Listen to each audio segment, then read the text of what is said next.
Alright guys, um, back again with another unboxing video. Today we're going to be unboxing a game by, another game by Decipher that I played back in the early 2000s.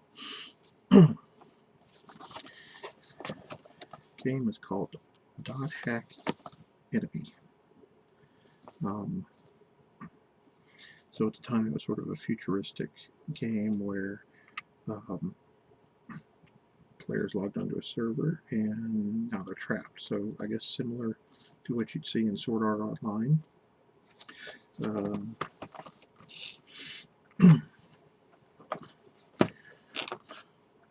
I've got 6 starters here.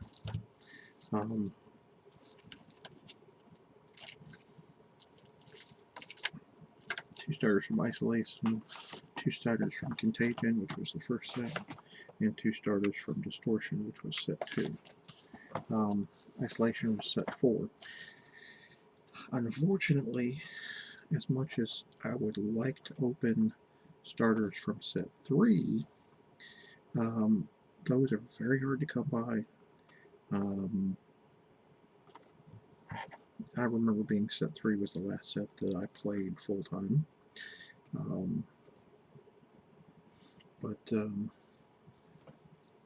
And I didn't get to play in Worlds that year because I was competing for in the Lord of the Rings, and unfortunately they had them the same day, and it was not fun that happened. So anyway, I'll also explain how the game works as we go here.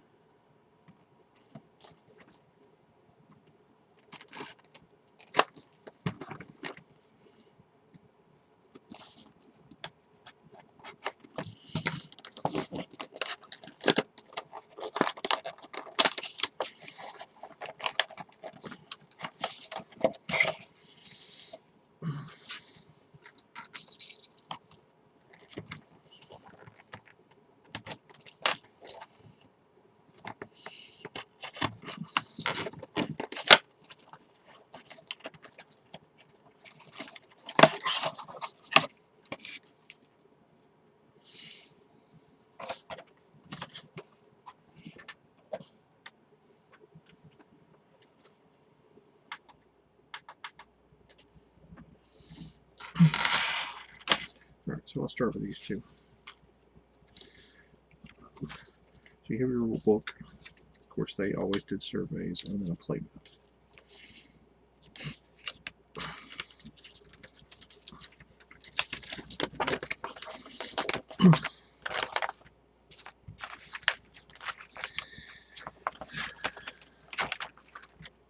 Playmat's going to be hard to see on here, but you had a spot for your PCs, your hidden cards, score pile, your deck, your discard pile, a field that you had in play, if any, and then a portal. And I'll explain a little as we go. So basically, you are a PC or a player character, and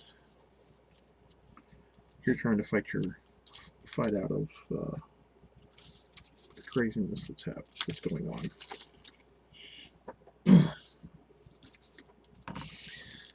So this deck is all about Kite.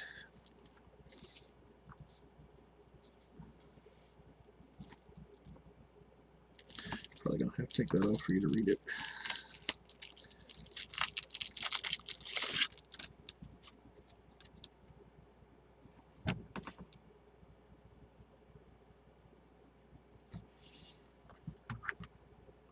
Alright, it's a little grainy. Time for me to fix this. Just a second.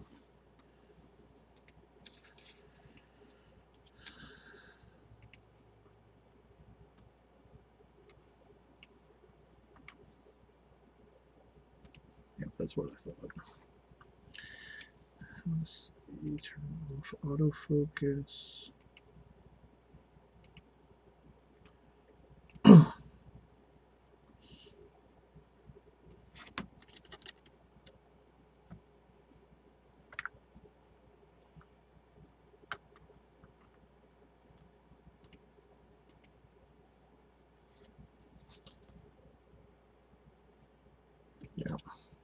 Guess we're going to have autofocus on.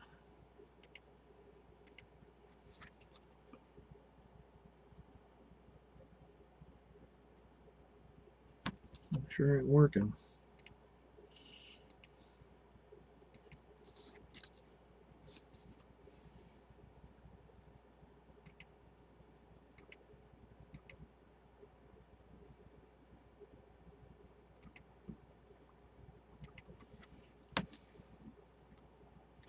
So Kite here, you can tell up here, he's a PC. He's a level 1, and he is a twin blade. Sort of the weapons that he likes. He has 1 strength, and he has an ability. When you draw Destiny for Kite, you may draw 2 Destiny and choose 1 to use.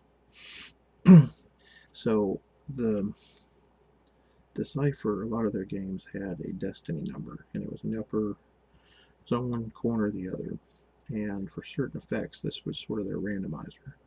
And instead of rolling a die, you would discard the top of your card of your deck, and whatever number was on it gave you a bonus to a stat. In this case, if you turned over another copy of Kite while he was in a fight, he would go to 3 power. Now the objective of the game, you could win if the opponent decked himself.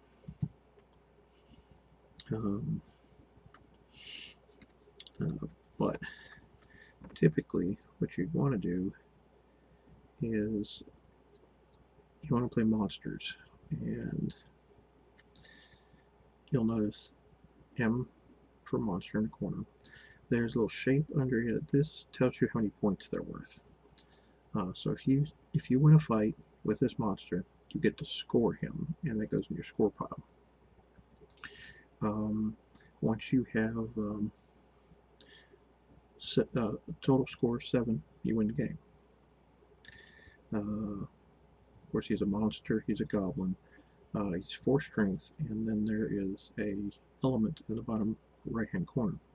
The element is spotted for certain things, like this is electric, obviously. He has a destiny number of 4, and down here in the game text says you may perform the reward of each other monster in the same fight as this goblin in additional time. In each fight, typically, even if you get to attack with more than 1 monster, you only get to score 1 of them.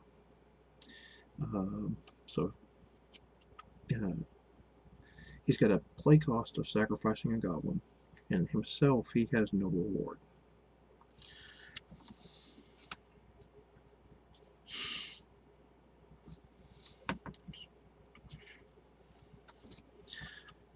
So here's another monster. This is a gladiator. He also is worth 1 point. He's a strength 5 with a 2 destiny. To play, you have to spot 5 different cards that are electric. And if you win a fight with him, you get to take a monster from your discard pile into your hand.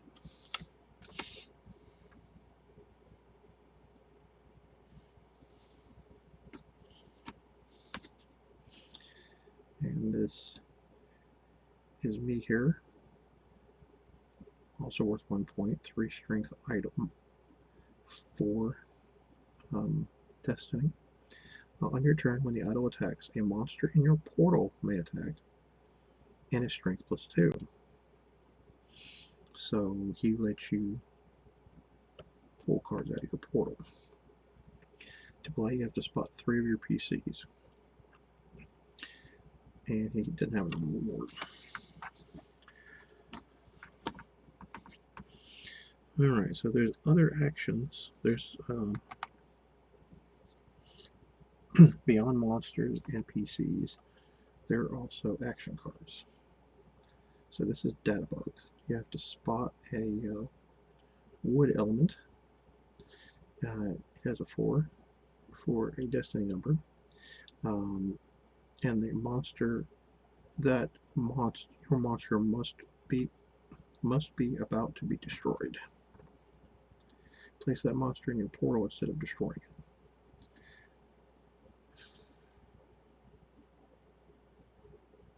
So action cards are special cards that usually tell you when to play it in this case. There's also some other ones we'll get to in this stack.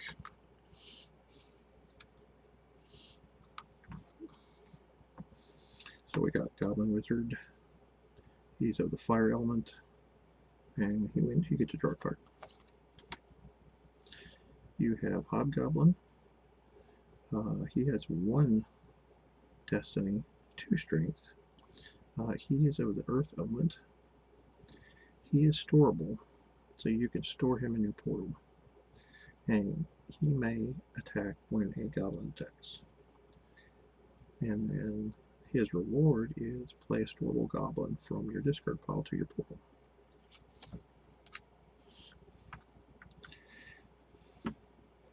So this is a goblin deck. Magical goblin, also storable. Not very strong, but has a high destiny. Alright, let's get into the weapons.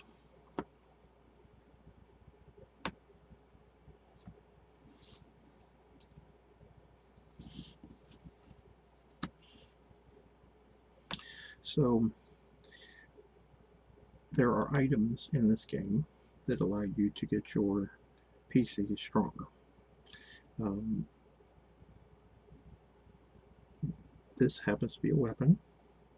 It has 1 destiny and +2 strength, earth element. Bearer must be a heavy axeman. So all the cards have a requirement in the 2 play boxes. This is also a level 1 weapon, so there are higher levels, obviously. As you play more of the game, you can go to a level 2 or a level 3. And so here's one of the heavy axemen that you can play this on. Pyros. And he is blank, but what you'll notice, there's a couple of dots under his power icon here. Those are resistance. So normally, when a PC loses a fight, they get wounded.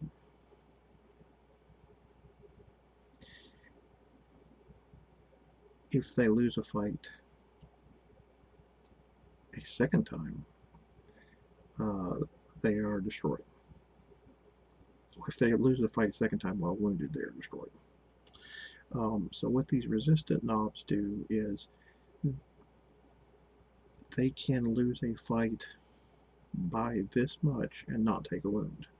So if he lost a fight, let's say 5-3, he would not take a wound. If he lost a fight 6-3, he'd take a wound.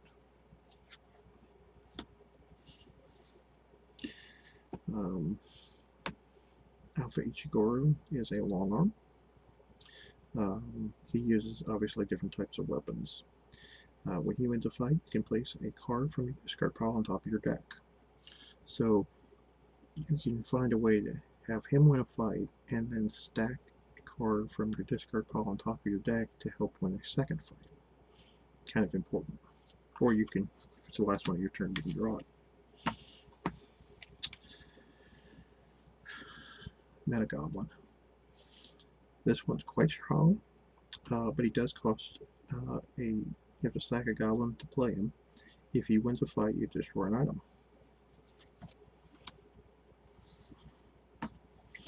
And then here's Spark Blades.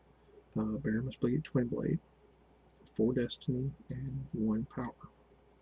And of course, fire icon. Gardenia. When she wins a fight, you can return an attacking monster to its owner's hand. So if you're getting swarmed, or even if you're not completely getting swarmed, and there's multiple fights going to happen, then this is a fairly useful ability.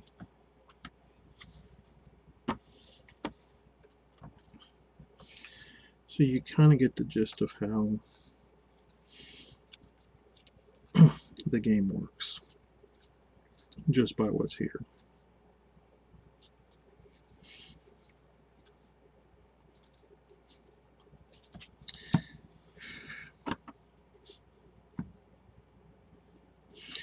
Um, so there's also something interesting about action cards that I failed to mention.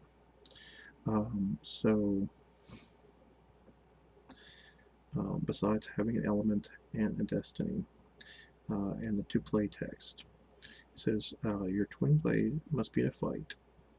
You must flip this card before drawing destiny. Give that twin blade strength +2 if fighting a electric monster. So there's elements, darkness and electricity are opposing one another, fire and water are opposing one another, and earth and wood are opposing one another. So action cards can be played one of two ways. I'm going to double check this because it's been like 10 years.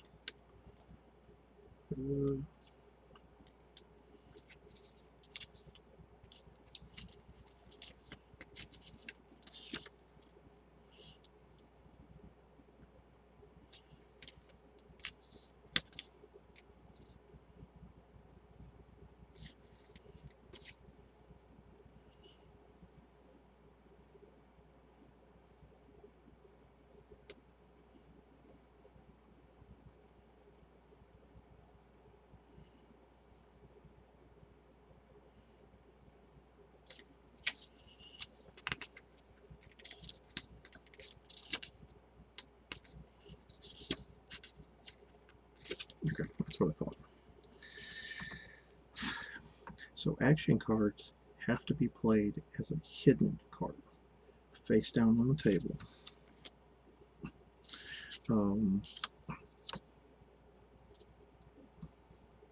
Oh yeah, that's also kind of important. Actually, it's very important.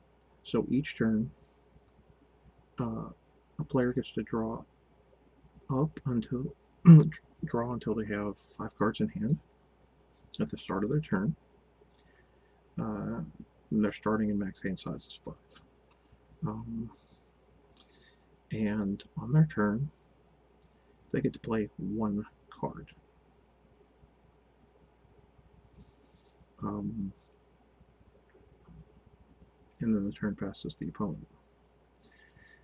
So obviously the more powerful strategies are ones that can play multiple cards in a turn, thereby breaking one of the fundamental rules of the game. And we find out pretty early on that we could do this with several strategies, including the deck that I top-8'd the first ever Premier Series qualifier for in Las Vegas. Blade Master Hounds.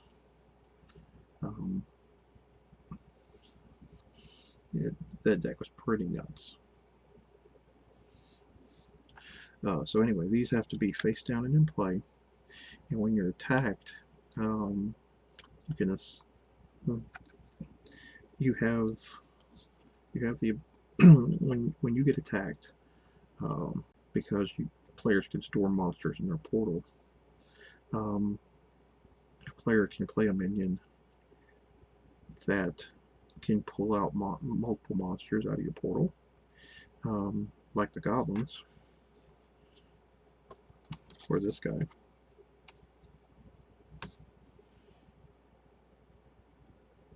The Sorbanoid. So you can have multiple characters attacking at once, and you may have multiple fights that'll happen. You can have up to 3 PCs in play.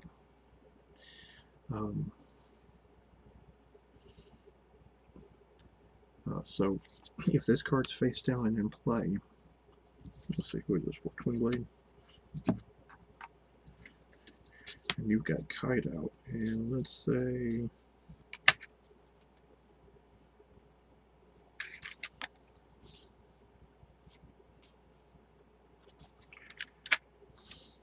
yeah, let's do this.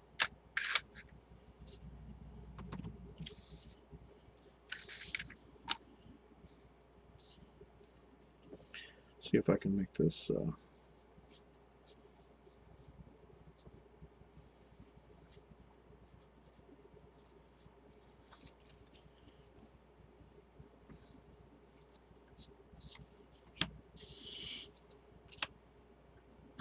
see if I can make this work.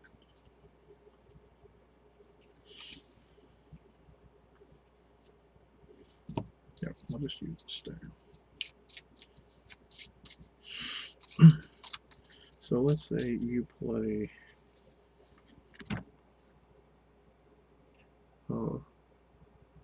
Uchimishu. He's a warrior. He comes out, he sees this guy in your portal and says, I'm going to pull you out, we're going to fight.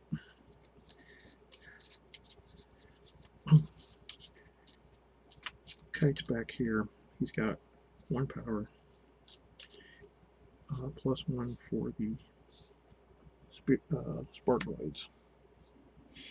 So right now he's power 2 against 4 power. If you have a hidden card that can be played at this point, you can play any number of hidden cards. So in this case, the Swirling Dark gives Kite +3 because I'm fighting an electric monster. So right now he's 5 to 4.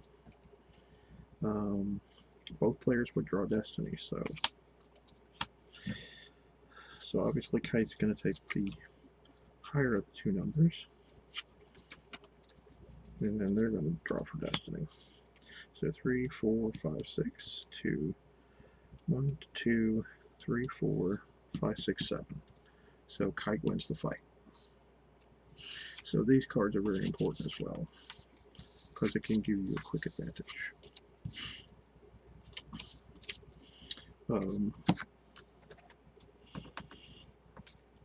There are also armors in the game for items. This one can be played on any PC except the Waymaster.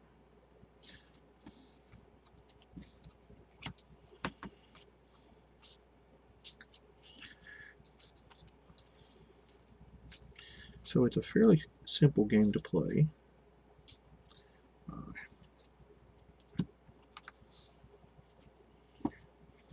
Here's an item that is a level 2. When you play this item, you may sacrifice its bearer to destroy a monster. So it's one way you can kind of keep your opponent from winning. You have the option of either revealing or returning 3 hidden cards to their owner's hands. Doesn't have to be yours. Or sacrifice a level 1 weapon on bearer. Bearer must be a twin blade. So level 2 items typically have abilities like this that give you an optional cost where you can play them cheaper earlier.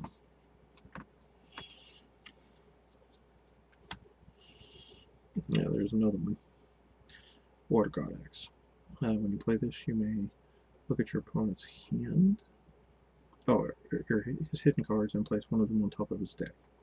This one requires you have to sacrifice a level 1 to use it, to put it on your character. And there's another one that's an opposite. So this is for a long arm, and it's an electric card that gives +2 or +3 if you're fighting a darkness monster.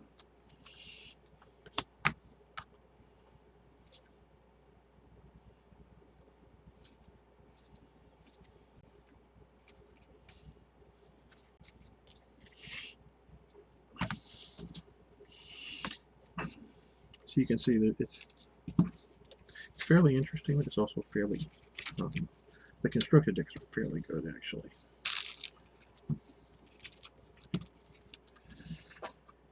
Now that I've explained any of the basics, we'll go through the rest of these fairly quick.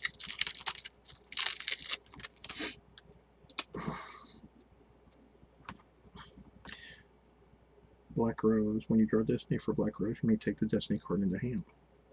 It's very useful if you're trying to draw something you need. Typically with Destiny cards, if they get to the discard pile, you're SOL.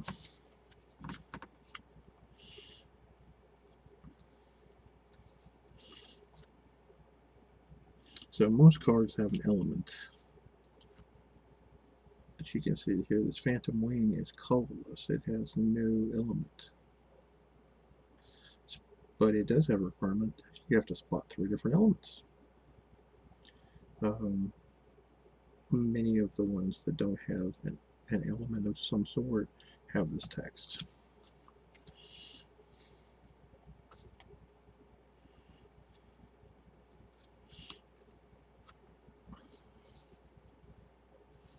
Here's another level 2. You can either place 2 of your wood cards on top of your discard pile, from your discard pile on top of your deck, or sacrifice a level 1. This is actually useful because it helps you stack your deck for the next turn, and then if your opponent doesn't attack or only attacks with 1 monster, you get to draw the second card, so it's very good for recursion.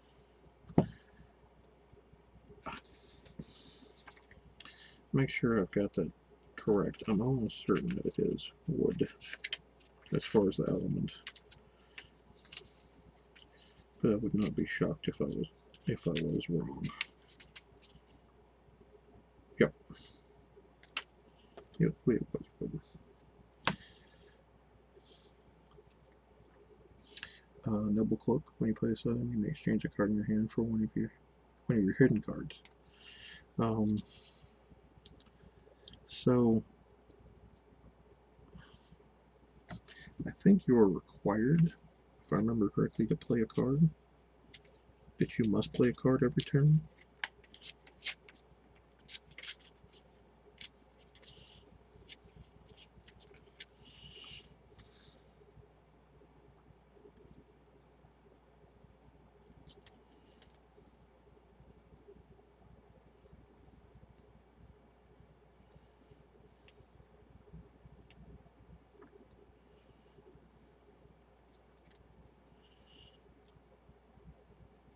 Oh, there's a couple other things. So you can only have 5 hidden cards. You're not allowed any more. You may only have 1 PC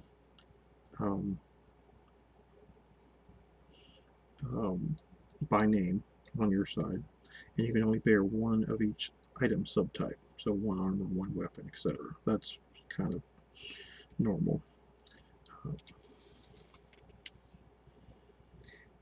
You must play 1 card a turn.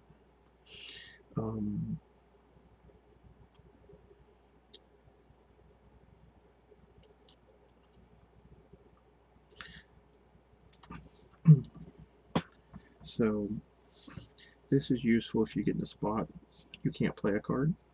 You can play a hidden card, and then later you can play something like this and get the card back that you played face down, because you might need it.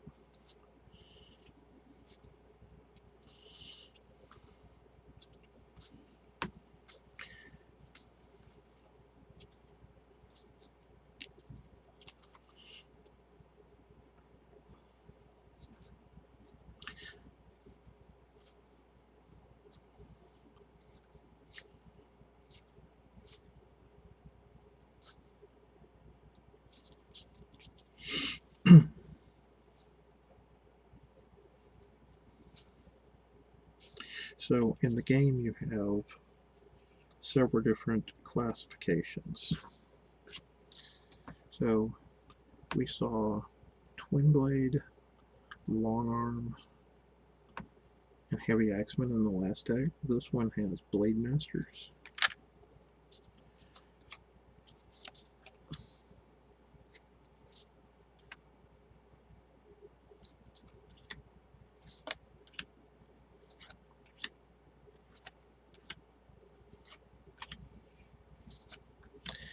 This has Wave Masters.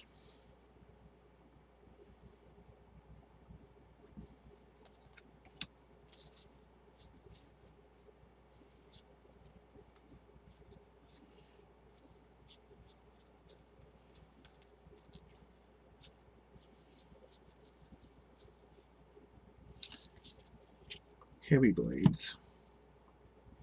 So think big hulking two-handed weapons.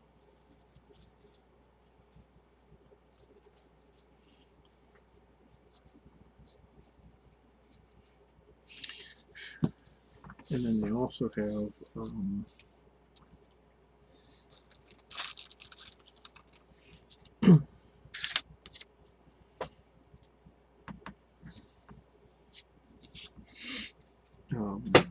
Crimson Knights.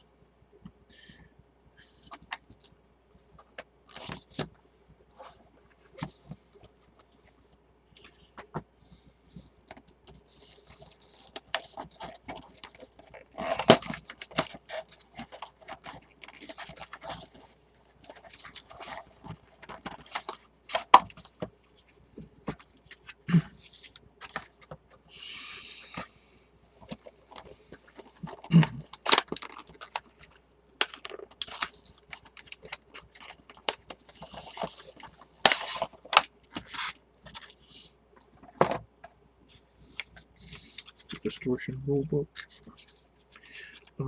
Distortion added logging out.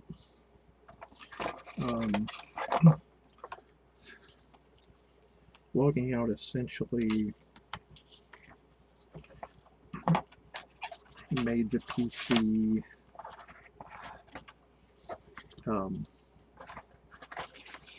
and everything attached to it disappear while they were logged out. And when they came back, when they were logged back in and everything came back, usually logged out lasted to the beginning of the next turn.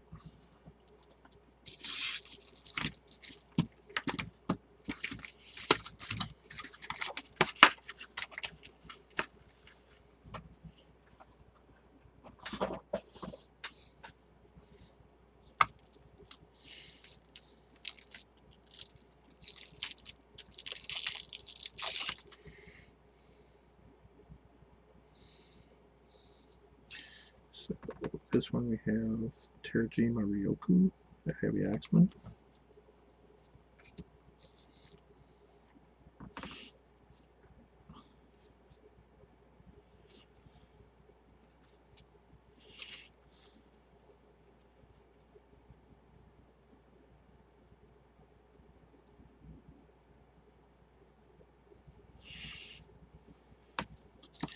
So yeah, even wounded PCs have a way to heal themselves, like this one here. If you play an item, you get to heal the person that's going on. Really good.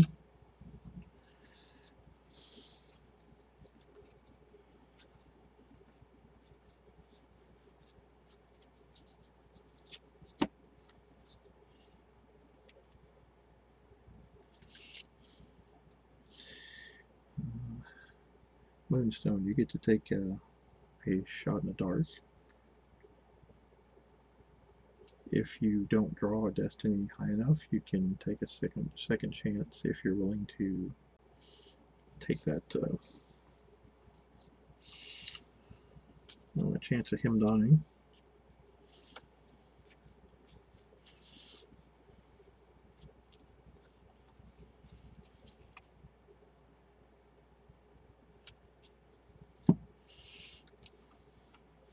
This is a level 2. It doesn't require you to sacrifice a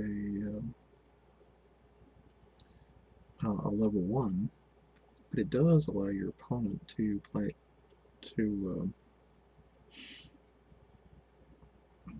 an opportunity to return it to your hand by letting them play an item, so it's dangerous.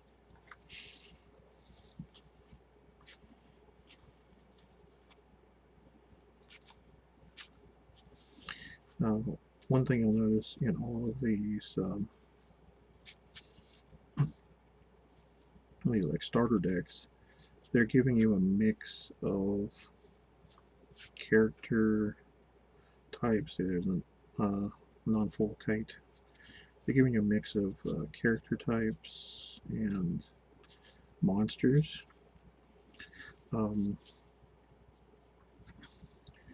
That's one thing that I was always irked about. To me,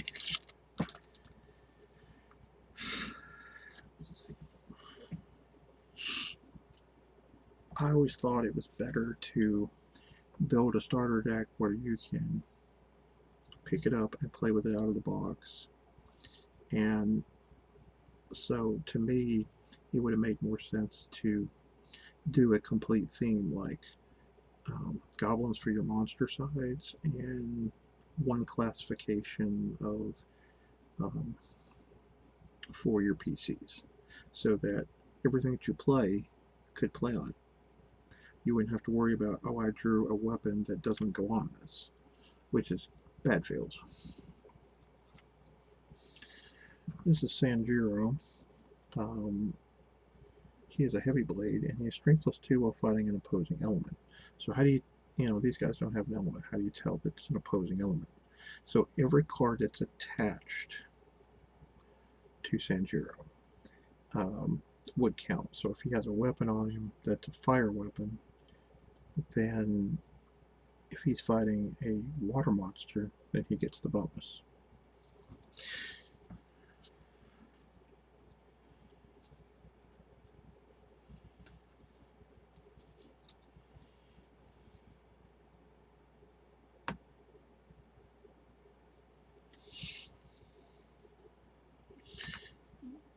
Now this is another interesting one.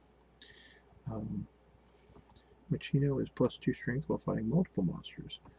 So a character, depending on how many minions or monsters attack, may have to fight against more than one monster, like I showed in that demonstration earlier.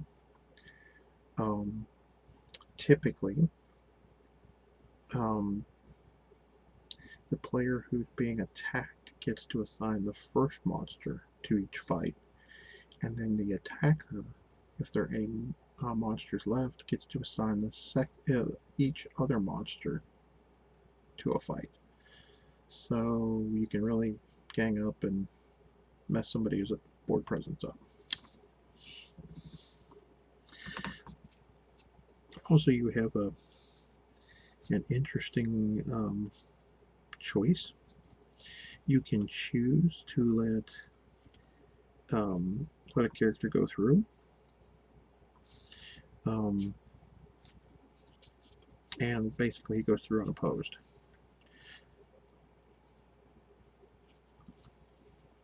But if you choose to let if you choose to let minions or monsters go through, you are letting all of them go through, and all of them can be scored, not just one. So in effect, if your opponent, usually the swarm strategies, your opponent's going to have to fight them. It's not very good for your opponent. Either way.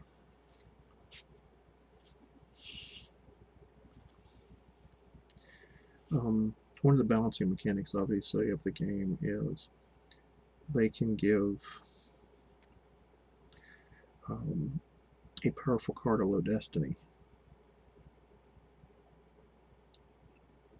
and then to sort of balance out, because at some point you're going to draw a low destiny that's not going to help you win a fight, and you're going to end up losing the fight because you still don't have enough strength to kill it. That was one of the many interesting balancing mechanics that a lot of the Decipher games had. Like, this one's an anomaly.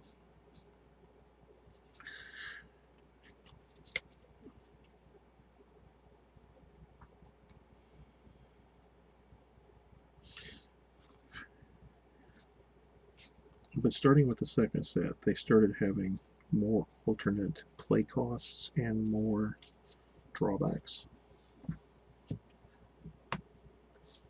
on any of their characters on cards of higher power level, so you could sneak them into play easier.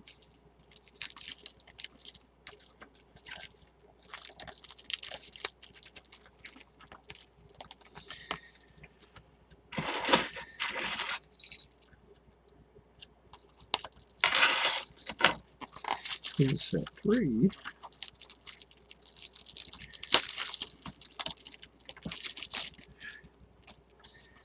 they added a number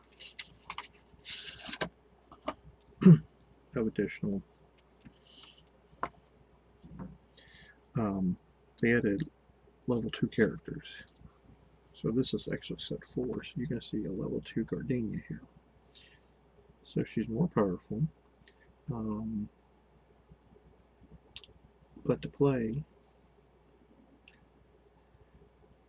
you either have to replace another Gardenia. So typically you're playing level 1 and level 2. Or you have to spot 4 monsters for each of your PCs in play. That's a lot.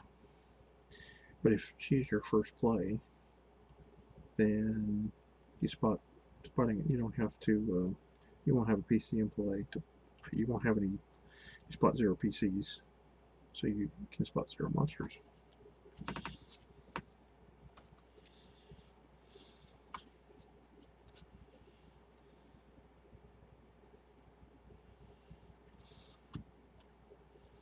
Now, this is a card I didn't get to talk about. So events. Events are played from hand.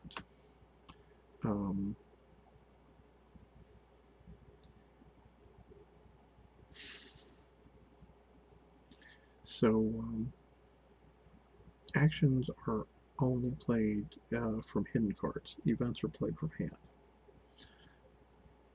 And only from hand.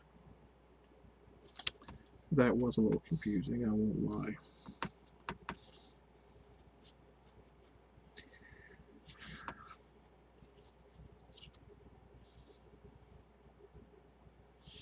See, this one has no strength bonus, has 2 resistance, but has a 4 destiny.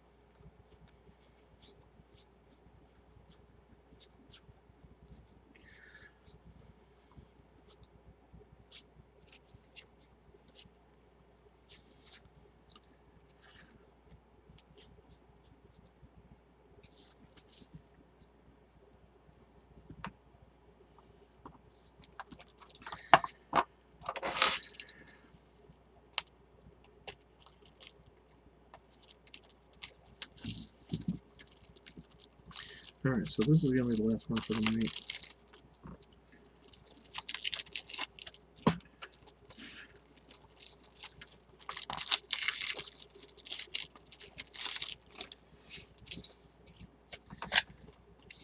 So this is the Marlowe deck.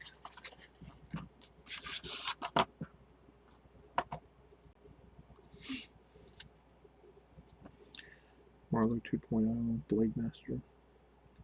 When you draw a destiny for your PC, if the destiny is a storeable monster, you may perform its reward. His 2 play costs, spot 2 hidden cards for each of your PCs, or replace any Marlowe. I think the Marlowe 1.0 is if you draw a storeable monster for Destiny, you get to play it to the portal, which, by the way, is super good, by the way.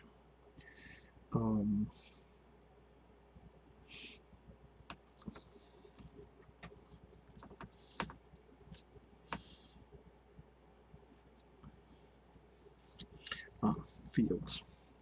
So,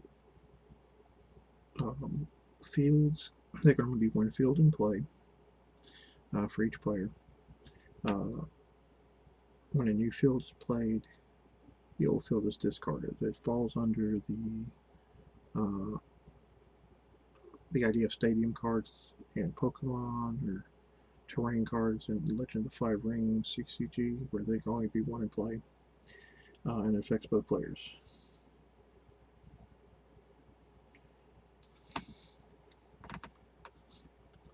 At least that's how I think. This is how I think that happened. It's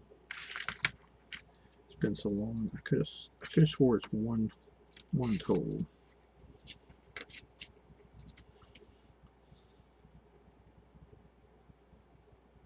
Yeah, 1 total between players.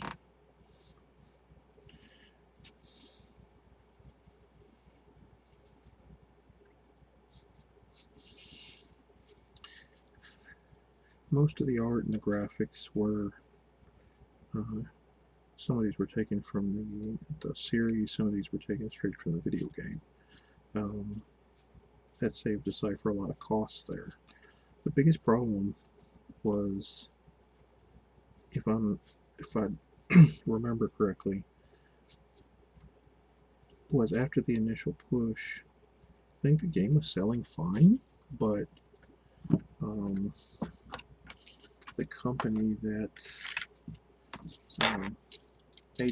had the license decided that it wasn't profitable enough for them to continue it. So there you go.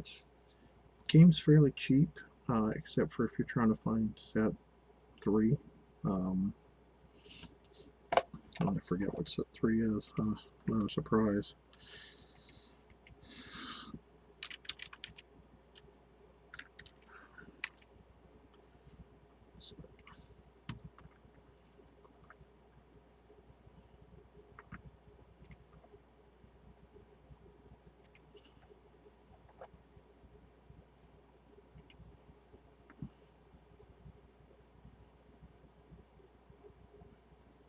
Yeah, set 3 was Epidemic. I remember that set being very good.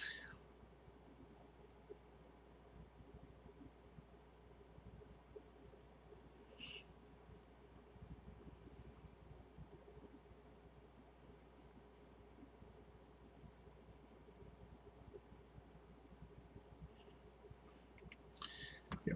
So other than that set, if it's fairly quick, it's a fairly quick game. It certainly doesn't take a lot of money to play, but a lot of the strategies were fairly neat, despite being, you know, you're winning a game pretty well only one way. But it's still pretty cool. So you might check it out.